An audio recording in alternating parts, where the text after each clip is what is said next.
Good morning students. आज हम Hindi reader पाठ्य पुस्तक से पाठ 10 और माटी निहाल हो गई कहानी को पढ़ेंगे। तो बच्चों, और माटी निहाल हो गई, इसका अर्थ है उस गांव की मिट्टी और भी सुंदर और पवित्र हो गई। तो बच्चों,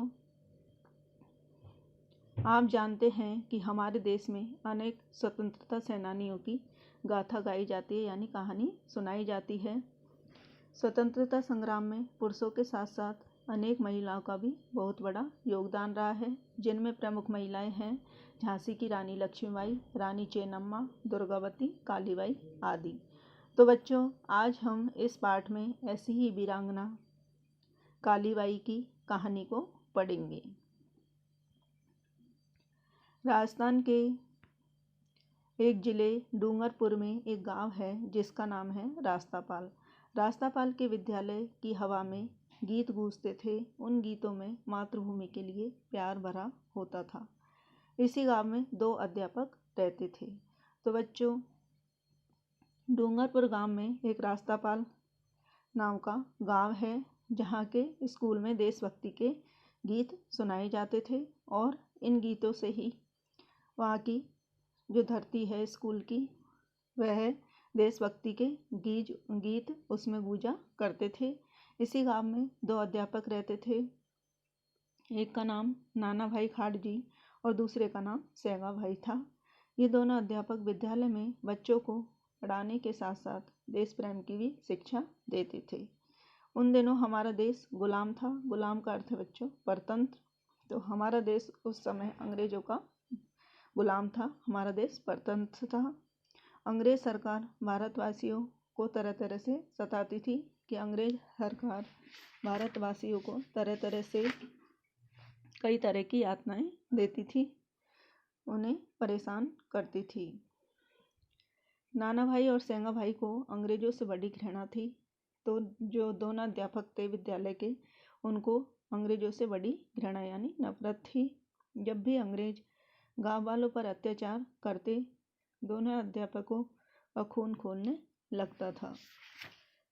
तो दोनों अध्यापकों का खून खोलने लगता था, यानी दोनों अध्यापकों को गुस्सा आने लगता था। वे चाहते थे कि बच्चे से लेकर बूढ़ों तक सभी स्वतंत्रता संग्राम में भाग लें। वे बच्चों को देशभक्तों की कहानी सुनाते थे। अंग्रेजों को भारत से भगाने के लिए नित नए ढंग सिखाते थे। तो वे बच्चों को देशभक्तों की कहानी सुनाते थे और अंग्रेजों को भगाने के लिए कई नए तरीके बच्चों को सिखाते थे। अंग्रेज सरकार को इसकी भनक लग गई। तो अंग्रेज सरकार को इसकी जानकारी लग गई कि ये 2 अध्यापक हैं, वो बच्चों को नई तरकीबें सिखाते हैं। तो बस फिर क्या था, मजिस्ट्रेट का दलबल सहित विद्यालय में आदमका। तो मजिस्ट्रेट अपनी सेना के साथ विद्यालय में आ गया। उसने डपट कर कहा, यह विद्यालय अभी बंद करो।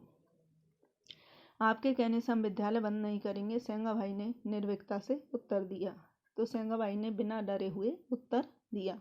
इतना सुनना था कि मजिस्ट्रेट आपे से बाहर हो गया। तो मजिस्ट्रेट ने इतना सुना तो वह और ज़्यादा क्रोधित हो गया। इससे पहले कि सिपाही आगे बढ़ते,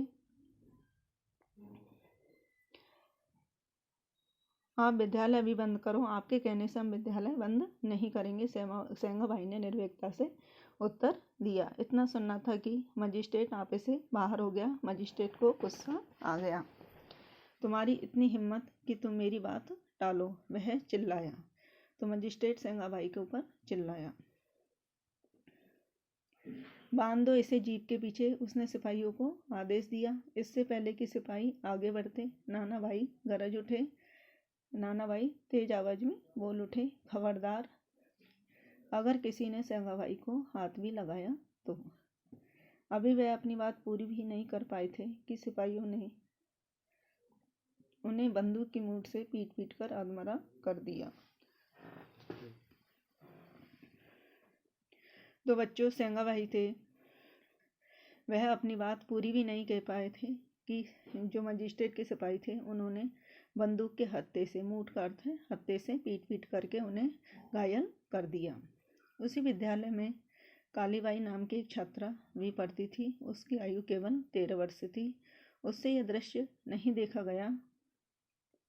वह तेजी से आगे बढ़ी। उसने जीप का रास्ता रोक लिया। छोड़ दो हमारे गुरुजी को, कहते हुए सिपाहियों से उलझ गई। पुलिस ने उसे पकड़कर पीछे की ओर धकेल दिया। कालीबाई ने हिम्मत नहीं हारी। वह फुर्ती से उठी और विद्यालय में पड़ी दराती लेकर जीप की ओर दौड़ी।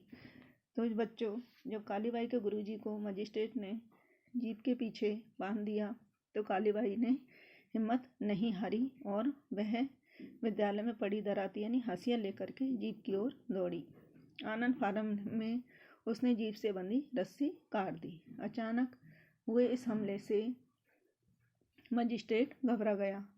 उसने कालीबाई पर गोलियों की बौछार कर दी। वीर बालिका की रक्त से मरुभूमि लाल उठी। तो कालीबाई पर जब गोलियां चली बच्चों, तो उसके रक्त से जो रेगिस्तान की भूमि है वह लाल हो गई। उधर जैसे ही गोलियों की आवाज़ हुई, विद्यालय के सभी विद्यार्थियां जीप की ओर दौड़ पड़े। उन्होंने जीप को घेर लिया। देखते ही देखते हजारों की भीड़ वहां पर एकत्रित हो गई, यानी देखते ही देखते वहां पर हजारों की भीड़ इकट्ठा हो गई। उन्होंने सिपाहियों पर हल्ला बोल दिया। तो जो छात्रों की भीड़ थी बच्चों, उन्होंने सिपाहियों पर हल्ला बोल दिया, यानी सिपाहियों पर धावा बोल दिया। सिपाहियों के हाथ पांव फूल गए। अपनी जान बचाने के लिए गोलियों की बौछार करते हुए 9-2-11 हो गए। और बच्चों, सिपाही हैं वो जो विद्यार्थियों की भीड़ है उससे डर गए और अपनी जान बचाते हुए और गोलियों की बौछार करते हुए वहाँ से वे 9-2-11 यानी भाग गए। कालीबाई मरकर भी अमर हो गई। अपने गुरुजी की जान बचाने